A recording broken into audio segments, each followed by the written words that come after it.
Hi, this is Jason Gordon of October Live here for book review. Today's book I'm reviewing today, Isaac Asimov's Nemesis. This was first published in October of 1989. This edition is from Berkeley, and this is from 1990. This was a really boring, slow, and just a slow burn to get through book. I was really disappointed with this book. I honestly didn't know what this book was going to be about. I was thinking this is going to be a really interesting book. It's got a cool name. It's got a really nice cover. But when I started reading the book, it was okay. I thought the characters were not really likable, which I'll explain later on in my review. But towards the middle and end of this book, it was a real chore just to get through this book, and I really struggled to get through this thing. I want to quit several times because there were scenes that really just annoyed me, bored me, and the characters I really didn't like. And oh man, this I am so glad I'm done with this book now because I've absolutely had enough with it and move on to more interesting books. But I'll explain it later on my review why I didn't like this book, the many problems and issues I have with it, and overall, this was a really disappointing book. And from what I understand, this was Isaac Asimov's last novel he wrote before he collaborated with Robert Stolberg on three projects before he died in '92, or was it '92? I think 92, but overall, this was just a really disappointing book. All right, on to the review. Plot: in 2036, traveling deep in space is Rotor, a space station colony that orbits around the semi-habitable moon Europa after Earth and other planets became overcrowded by people. Maureen Fisher, a 16-year-old teenage girl, is obsessed with Europa and wishes to visit the planet.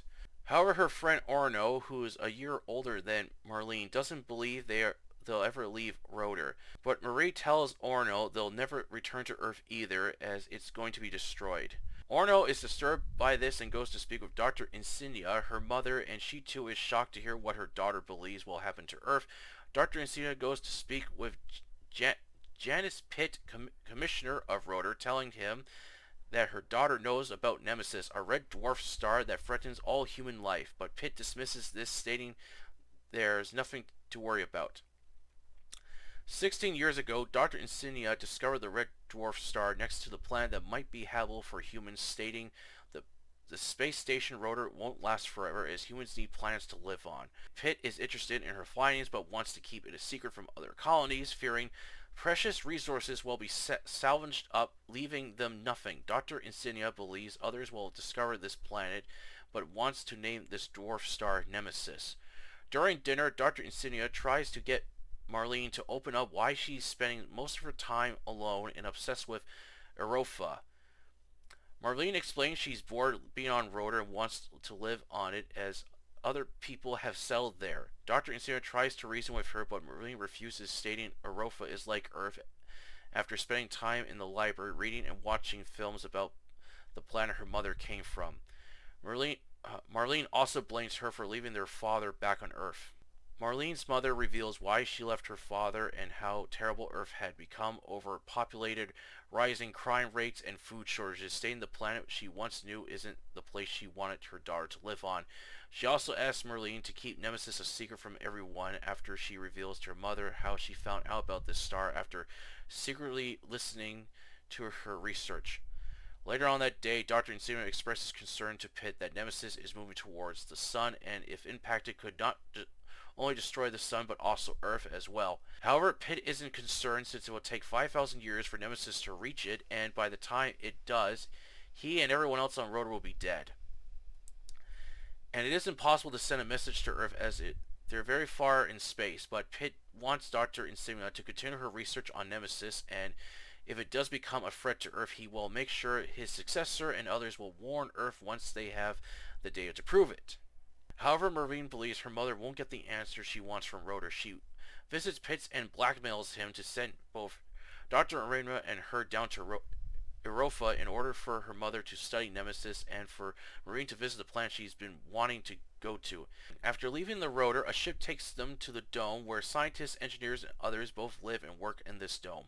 Meanwhile, on Earth, Cry Fisher, a technological espionage operative and father of Marlene, who chose to stay behind on Earth believing the rotor would never find another planet like Earth, has spent 5 years regretting his choice as he deeply misses both his wife and daughter, which has led to him spending time alone and feeling depressed. Fisher is then assigned to track down the rotor, believing they have discovered another home world, as the world leaders have discovered that red dwarf star is on a collision course with Earth. However, most of the top scientists have left Earth and there isn't enough ships to take everyone off the planet. Also, the rotor was an experimental ship as only one was built and its hyper assistance was kept a secret from others copying it.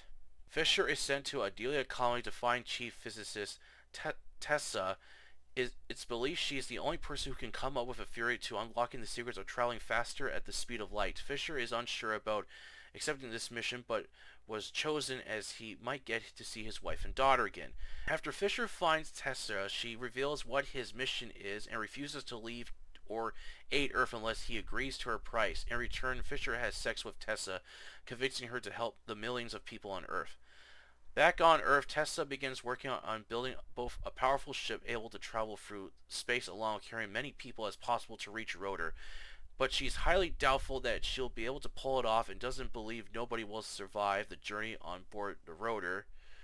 But Fisher refuses to believe a word she's saying and will do whatever it takes to find his wife and daughter. However, Fisher is torn from completing his mission or wanting to be with his family again or staying with Tesser. Dr. Instina continues doing her research on Nemesis. Marlene can't stand being in the dome anymore and wants to explore Arofa, believing the answers are waiting for her outside of the dome. However, Silver, the administrator of Arofa, states that people have gone out into the surface of Arofa and came back with a plague that alters a person's mind. While they were able to keep it from spreading, and after months of recovering, infected person returned to normal, but Silver believes Marie might not be infected as she is very different for a 16-year-old girl. Dr. Simon is against this idea but agrees, knowing Marlene would just go out on her own anyway. Silver believes Marlene is somehow connected to Arofa and is willing to risk her life to unlock the planet's secrets, and Dr. Nsima too believes her daughter has something to do with this planet, but what is this planet hiding from them? After Tesser has finished working on the ship as her, Fisher and a small crew sail to find Rotor. Will Fisher be able to reunite with his family, or does Pitt have something planned against them? Nemesis was a slow, boring, unexciting adventure filled with a bunch of unlikable characters, along with a plot that was a slow burn to get through and had nothing to excite me. Very featureless as there was no to little detail within the story, as Isaac focuses too much on character detail than his surroundings or settings. Even the parts on Earth, not once does Isaac go into detail what Earth is like now. He only mentions what's going on, its problems, and nothing else. What annoyed me the most with Nemesis was the skeptical characters within this story, as there were many who believed the Rotor mission was a hoax, along with believing space travel is impossible, no alien life out there, or even planets to colonize, only stars and gas giants. Another theory which also annoyed me was the most people believe that everyone on the Rotor has died either from running low on resources, unable to find a suitable planet to live on, or the mission was a failure. Even Tessa tries convincing Fisher this theory numerous times to the point where I wanted Fisher to tell Tessa to shut up. There was a lot of melodrama as characters argue with each other to the point where it got really annoying reading these scenes where I just wanted all the characters to be killed off. And there isn't a single character I liked in this story. Everyone is so flat, boring, unlikable with nothing to make them interesting. Even the Marlene character, I couldn't stand her as she knows all these things and what's really going on, but it isn't explained till the end of the novel, as she doesn't even act like a human, more like a robot by the way she acts and thinks within this novel. And the ending has nothing spectacular. It really bored me, as the novel set in space along with space travel should be exciting to read, not a drama filled with a bunch of annoying, unlikable characters. Overall, I don't recommend Nemesis as it isn't a novel worth reading or wasting your time, as there are better sci-fi novels set in space than this one. And that's for the review today. Sorry this took took much longer than I expected it to. Like I said, this book was a chore to get through. It's a very tedious book to get through. It's like I said, it's a slow burn, and it has all this melodrama, unlikable characters, and all this other shit that's going on. It's like, oh, it was not a fun reading this book at all. Like, when I look at books like this, they should be exciting, interesting to read. This was not. This was boring. Oh, I honestly didn't know what to expect from this book. I just thought it had a really cool title, a cool cover, and I thought this sounds like a really cool book. But when I went to read it, it basically it did not succeed my expectations. It went in a completely different direction I thought it was going to be. I thought this was going to be like like kind of like in Nightfall, where it was like science fiction, but it had post-apocalyptic and like a doomsday event. So I thought maybe this Nemesis will have that, or something else, or more to it. But it doesn't really have anything interesting. The plot is so boring and just I don't know what Isaac was thinking with this book. I thought he could have written something way better than this book, and there were so many characters I hated in this book. I thought I don't like any of like there's not a single character I like in this book, to the point where can all these characters just die already? Can something just come along and kill them and have something more, more interesting, like more likable characters instead? Nope, I didn't get that. And this book reminds me of a really boring and terrible movie I saw a year ago, and I will never see it again because it gave me a headache because it was that bad. And that was Interstellar. That's what this book reminds me of. It's just this.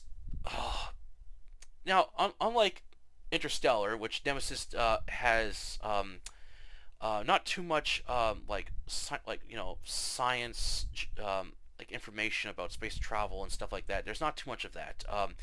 As Interstellar had a lot of it, to the point where an average person like me wouldn't understand it, and it becomes annoying just trying to understand what the hell these people are talking about. And oh, the whole film gave me a headache because I couldn't figure out what the hell was going on. And that's what this book reminds me of. It reminds me of that. And also in Interstellar, there's characters who are skeptical of space travel, and there's a point where they think the whole moon landing was a hoax and they don't think space travel is possible. I thought, what kind of person believes in this bullshit? And there's a part in Nemesis where Fisher is talking to the board that's part of this like colony, like the government of the government on Earth. And when Fisher's saying how the ship's coming along, and said, "Oh, when we go up to space, we'll record videos, we'll take pictures, we'll send it down to Earth." The director thinks that no one will buy it, including himself, because they'll think it's a hoax.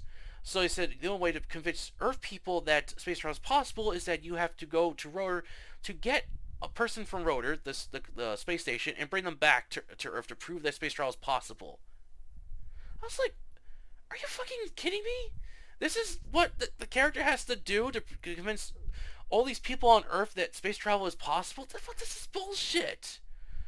Oh, and once they do get in space, everyone's excited to see what wonders are waiting for them on Earth, like all the planets they can visit and stuff. And the Dr. Tessa character does everything in her power to convince people that there's no planets that are inhabitable for humankind. There's no alien life. It's just stars and gas giants. I really hated this character.